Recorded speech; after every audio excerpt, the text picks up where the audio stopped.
Bonjour à tous et bienvenue à la Une. Ce matin, question sur la vie d'un otage, question sur Michel Germano. Al-Qaïda au Maghreb islamique a donc annoncé dimanche avoir tué l'otage en vengeance après le raid français, franco-mauritanien, qui a fait 6 morts dans ses rangs au Mali. Un assassinat programmé, a dit Nicolas Sarkozy, qui a annoncé qu'il ne resterait pas impuni et qui justifiait d'une certaine manière aussi le recours à la force française. Ce matin, question sur les prises d'otages, question sur la vie de Michel Germano avec Francis Chouraqui, avocat et président de l'association Otages du Monde. Bonjour. Alors, est-ce qu'en participant à une opération militaire avec la Mauritanie, est-ce qu'à votre avis, la France a inconsidérément mis en danger la vie de l'otage Michel Germano ? Non, pas du tout. Je pense que le gouvernement français disposait d'informations tout à fait exhaustives, au terme desquelles cette décision a été prise. Peut-être qu'on apprendra que malheureusement, ce pauvre otage avait déjà été exécuté ou était déjà mort. Et donc, dans tous les cas, je pense qu'il n'y avait pas d'autre solution. C'était une solution un peu désespérée, mais il fallait la mettre en œuvre et je crois d'ailleurs qu'on peut en profiter pour rendre hommage aux soldats français qui risquent leur vie dans ces parties du monde pour, dans ce cas précis, tenter de sauver la vie d'un de nos compatriotes. Donc ça ne vous questionne pas du tout. Vous n'êtes pas, par exemple, comme le maire de Marcoussis, Olivier Thomas, qui dit qu'il y a des zones d'ombre dans cette affaire, qui a l'air de penser que cette opération militaire n'a pas été suffisamment pensée ou elle a été inconsidérément menée ? Non, ça c'est porter un jugement tout à fait faux sur la qualité des hommes qui ont mené cette opération. Je pense qu'elle a été faite en conscience et, comme je l'ai dit tout à l'heure, en désespoir de cause, parce qu'il n'y avait pas d'autre solution pour tenter de sauver la vie de cet homme qui était peut-être déjà mort. Oui, ça fait 2 fois que vous dites peut-être déjà mort. C'est vrai que c'est quelque chose qu'on entend beaucoup en coulisses, mais sans avoir, au fond, de preuves évidentes du fait qu'il était déjà mort. Mais c'est ce que sous-entend, évidemment, peut-être Nicolas Sarkozy quand il dit qu'il y avait un assassinat programmé. Mais quand on prend un otage, en général, c'est pour marchander, c'est pour obtenir quelque chose en échange. Oui, mais il se trouve que d'abord, l'otage n'était plus tout à fait jeune, que secondement, il était authentiquement malade et gravement malade et qu'il avait la nécessité de prendre des médications tous les jours, qu'évidemment, lors de sa détention, il ne pouvait plus prendre. Donc sa vie était chaque jour, chaque heure en danger. Et donc on peut raisonnablement imaginer que quand ils ont refusé, car je crois qu'ils ont refusé de lui faire ou de faire en sorte qu'ils aient à leur disposition les médicaments nécessaires, ils mettaient sa vie véritablement en suspens. Vous avez eu des informations des autorités françaises en tant qu'organisation non gouvernementale chargée de s'occuper des otages ? Non, très franchement, aucune information particulière, enfin pas plus que celle dont vous pouvez disposer vous-même ou tout le monde. Donc, à votre avis, il n'y a pas, c'est aussi une des questions que beaucoup de gens se posent, il n'y a pas un changement de doctrine, un changement d'attitude générale de la France face à ces questions d'otages. On sait que la France, jusqu'à maintenant, a très rarement tenté des actions de force pour libérer des otages. D'habitude, elle essaye de discuter, d'ouvrir des canaux de négociation avec les preneurs d'otages. Oui, mais la question qui est posée, c'est discuter avec qui ? Et quels sont les termes de l'échange ? Si, en vérité, le chantage, car il s'agit d'un chantage originellement, si, dans le cadre de ce chantage, il n'y a pas de possibilité pour un gouvernement d'accepter dignement d'entrer en voie de négociation, quelle est l'alternative ? Quelle est l'alternative dans des situations pareilles ? Dans d'autres cas similaires, on a finalement accepté de céder au chantage. Que vous avez raison, mais parce que sans doute les termes de l'échange étaient acceptables. Dans le cas précis, je crois qu'il n'y a pas eu de véritable négociation. Et au fond, je crois qu'en Occident, on mesure mal le capital de haine de ces individus vis-à-vis de l'Occident. Et là, c'est un cas typique, puisqu'ils ont pris un innocent parfait, un homme âgé, malade et qui consacre son temps à tenter d'aider des populations déshéritées.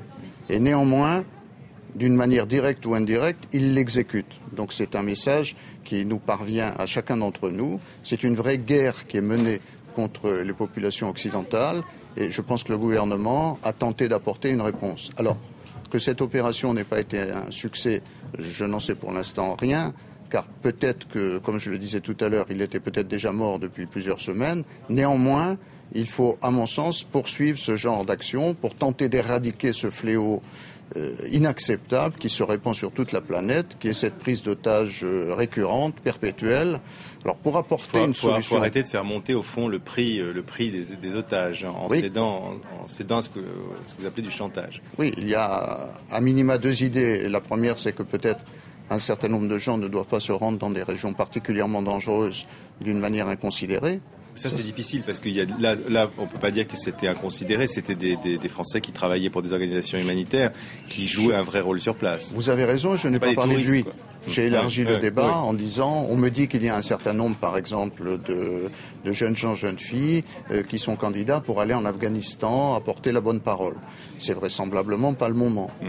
Je leur suggère d'y renoncer. Peut-être qu'on ne devrait pas leur délivrer de visa pour se rendre dans ces parties du monde.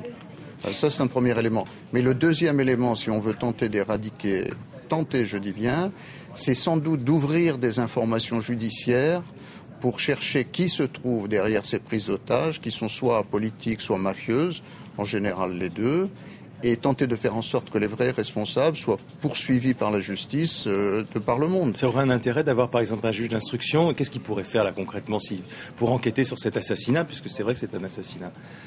Dans tous les cas de figure, une enquête et lancer des mandats d'arrêt internationaux contre les gens qui sont derrière cela.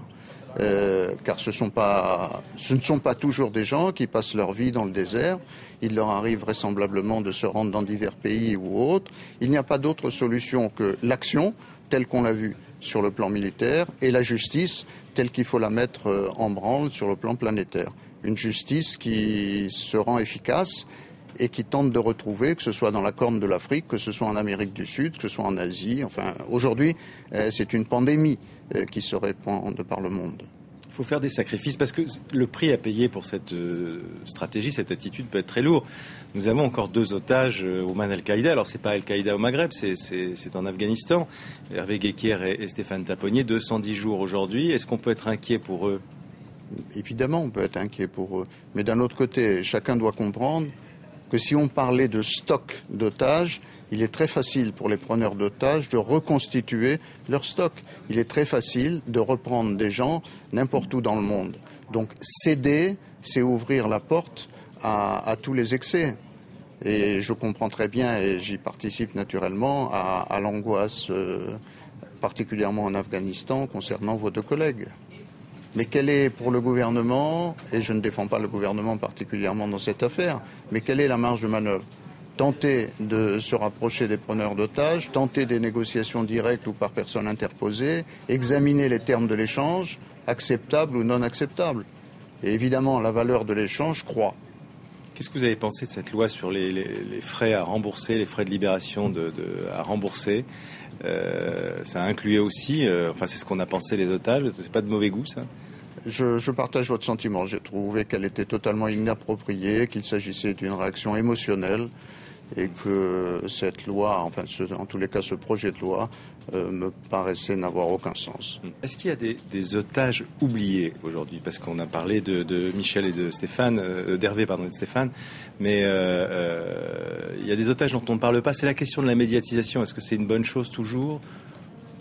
Nos amis otages, et certains participent à l'association, vous diront, et sans doute ont-ils raison, que si on parle d'un otage, sans doute on le maintient en vie.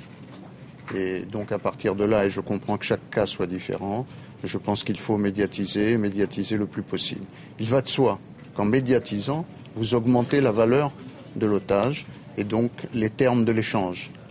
Mais là encore, je crois qu'il n'y a pas de choix et que dans la quasi-totalité des cas, il faut médiatiser. Merci beaucoup Francis Chouraqui, avocat, président de l'association Otages du Monde. C'était à la une ce matin. Passez une très bonne journée sur France 24.